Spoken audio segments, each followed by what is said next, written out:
Welcome back to the Deep Dive. Today, we're really getting into something foundational, something at the heart of public trust in Canada. That's right. If you've ever wondered, what really separates a standard technician from a regulated professional engineer or geoscientist, well, the answer's huge. It comes down to this immense, non-negotiable requirement, both legal and ethical, the mandate to protect the public. Absolutely. And it's not just about being technically good at your job, is it? It's more like a moral contract with society. No contract, I like that. Yeah.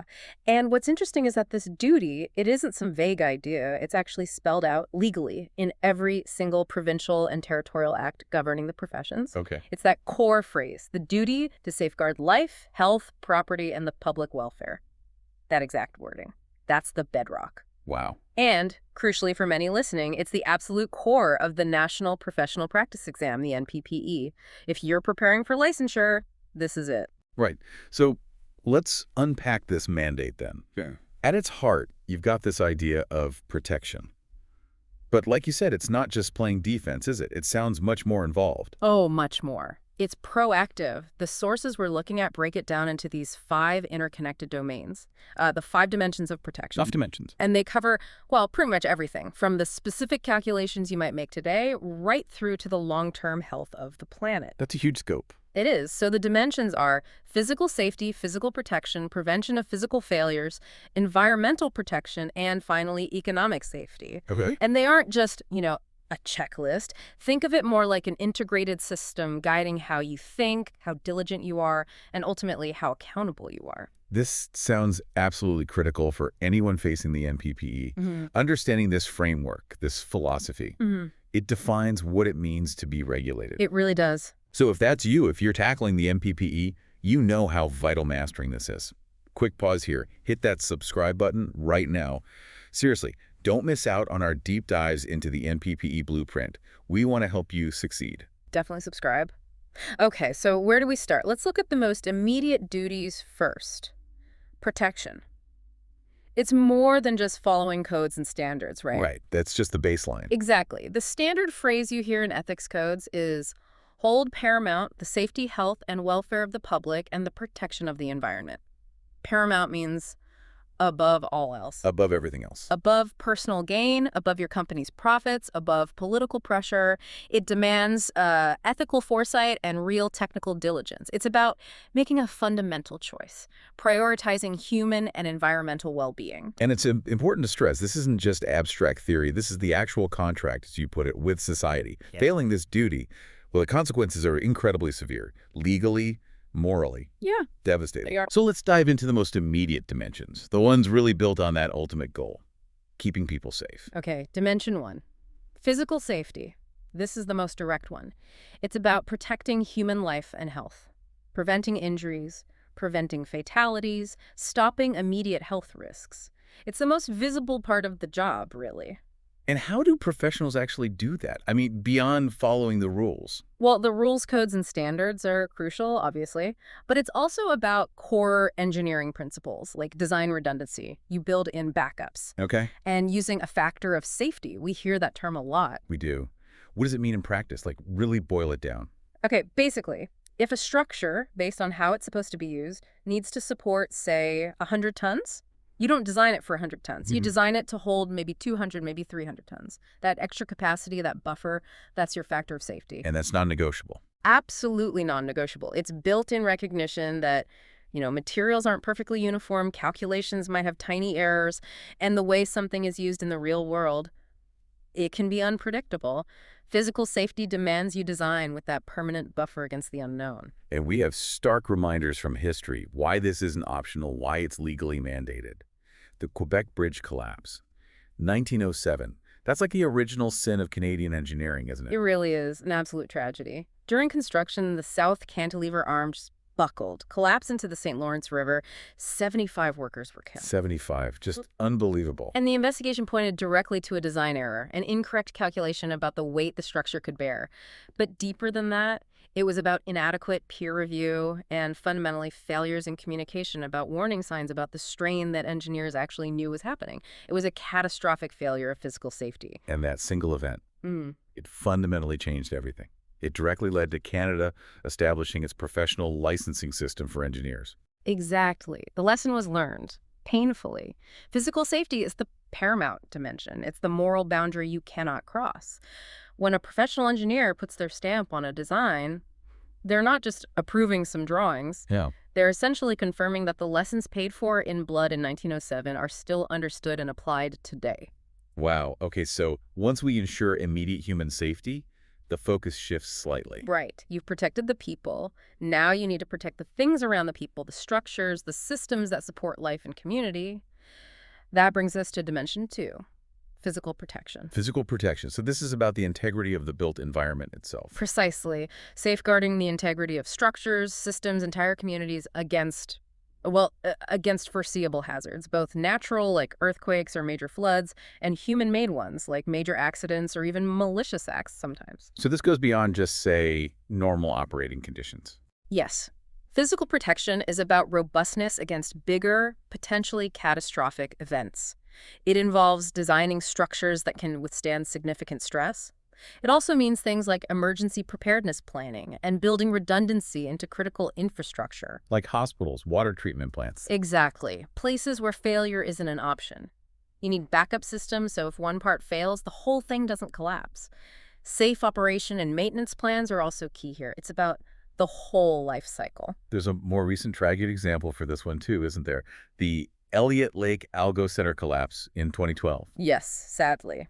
The roof section of that shopping mall collapsed, tragically killing 2 people. In the cause. The investigation found it was due to long-term water leakage, leading to severe corrosion of the steel support structure. But what really stood out in the inquiry? What was that? Was evidence that professionals involved over the years knew about the leaks and the increasing risk of structural failure. But, for various reasons, often cited as financial pressure or perhaps downplaying the severity. They failed to adequately communicate the true danger or insist on the necessary costly repairs. So the lesson there is, physical protection isn't just about the initial design calculation. You can't just design something strong and walk away. Exactly. It requires continuous vigilance, monitoring, maintenance, reassessment throughout the entire life cycle of a structure or system. And critically, professionals have to stand firm, ethically and legally, against pressure, financial, political, whatever, to ignore or downplay serious risks to physical integrity. Staying silent is a betrayal. That seems like a good transition point. You mentioned systems life cycles. That leads into the next dimension. It does. We move from protecting against specific hazards to looking at the system as a whole. Dimension 3, prevention of physical failures. This is about understanding why things fail on a deeper level. Okay, so what's the distinction here? Physical failures. How is that different from, say, lack of physical protection? It's more systemic. A physical failure happens when a system or component just doesn't perform its intended function. Maybe a pump fails, a circuit breaks, a process goes wrong. While a technical glitch might be the immediate trigger, Yeah. the sources emphasize that the root cause is often something bigger. Things like inadequate oversight across the project, maybe ethical compromises made along the way, or just persistent miscommunication between teams or disciplines. So the engineering challenge isn't just about making perfect components, because that's impossible. Exactly right. Perfection isn't achievable. Humans make errors, external factors intervene.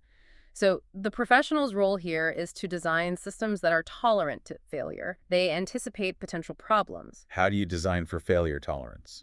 Well, there are structured methods, things like failure mode and effects analysis FMEA. It sounds complex, but it's really a disciplined way of asking, okay, what are all the possible ways this thing could fail? And if that part fails, what happens next? Is there a backup? What's the consequence? So it's about anticipating and mitigating. Yes.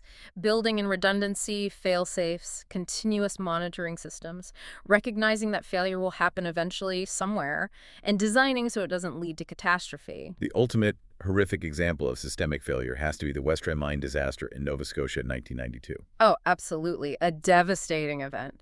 26 miners killed in a methane gas and coal dust explosion underground.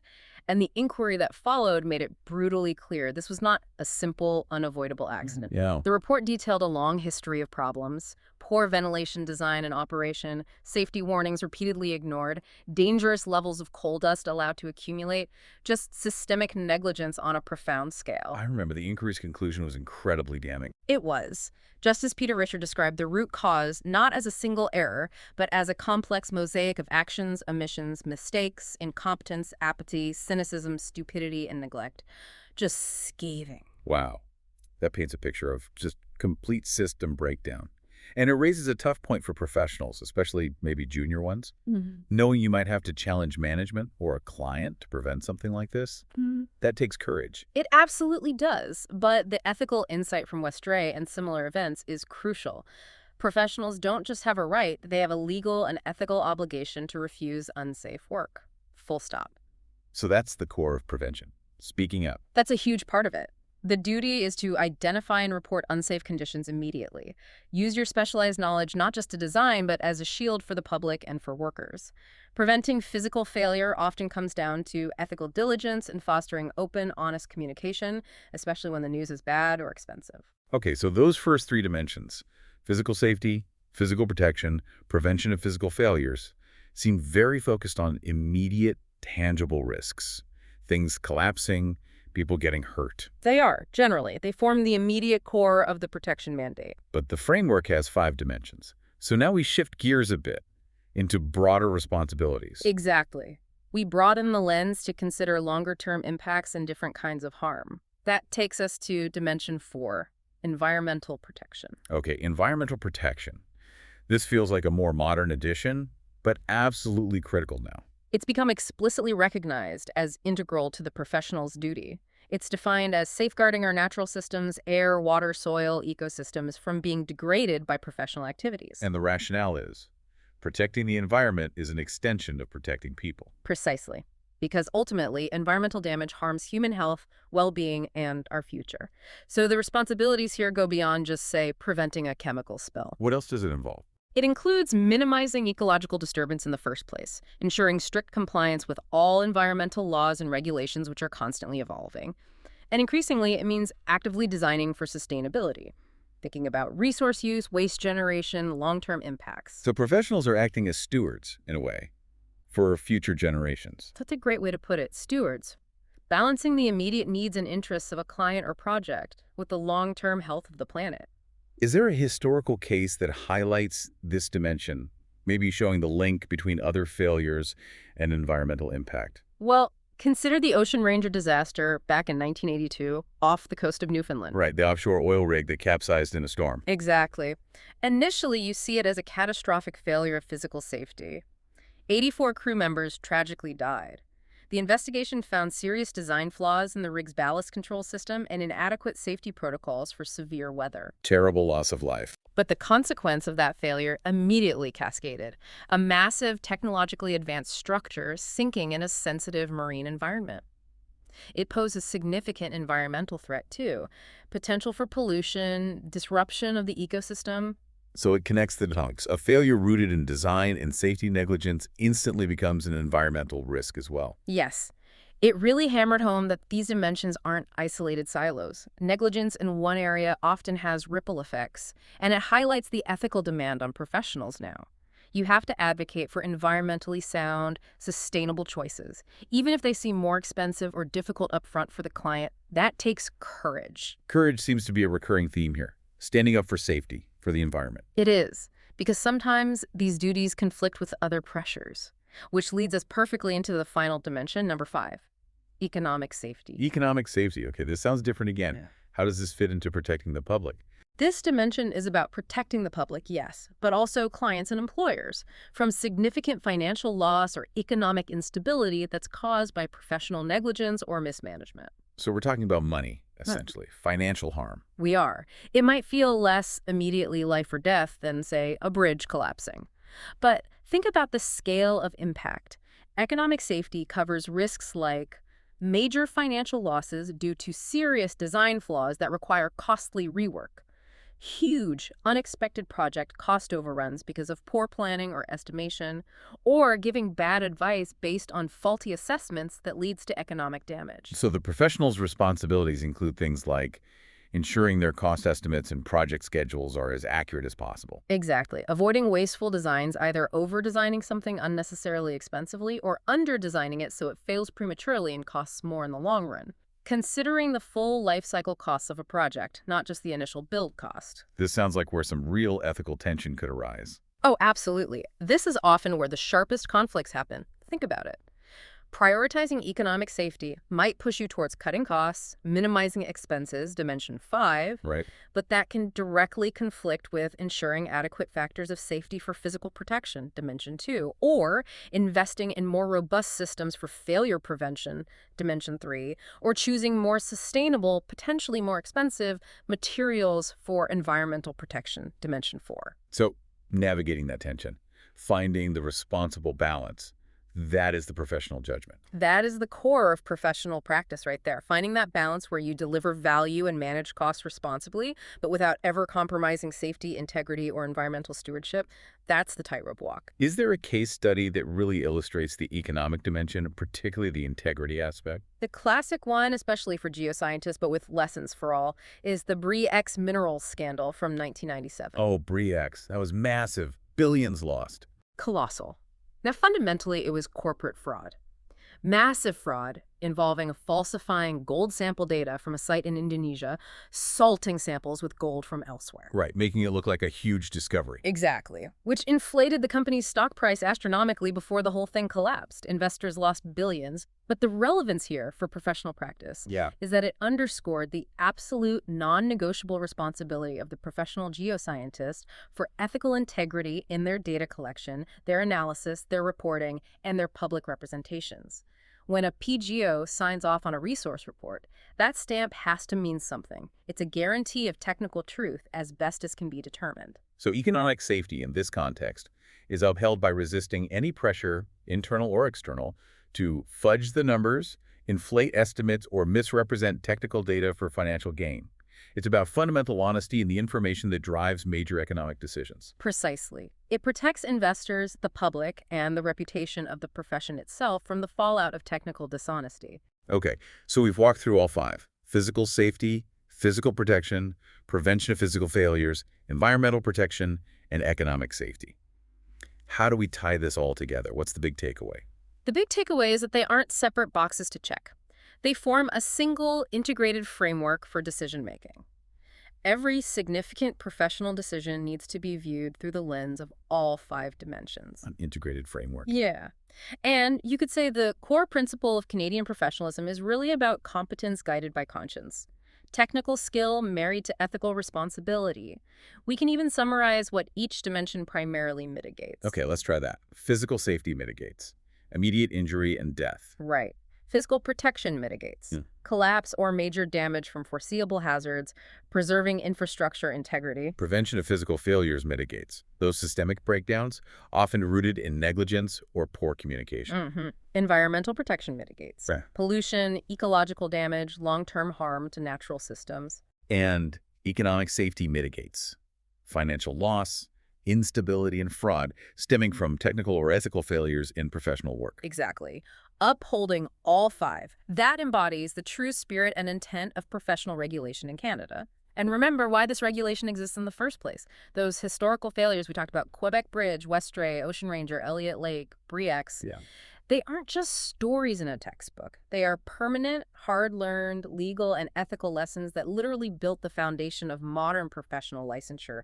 They define the why. So the knowledge required to earn your PE, or PGO, isn't just technical stuff. It's deeply rooted in understanding the gravity of past mistakes and the ongoing responsibility to prevent them from ever happening again. You're being asked to embody these lessons daily. That's it, exactly. Those failures are the reason professionals are regulated and why that regulation must have teeth. It's all about protecting the public. This framework, these 5 dimensions of protection, it really is the absolute ethical core of professional practice in engineering and geoscience.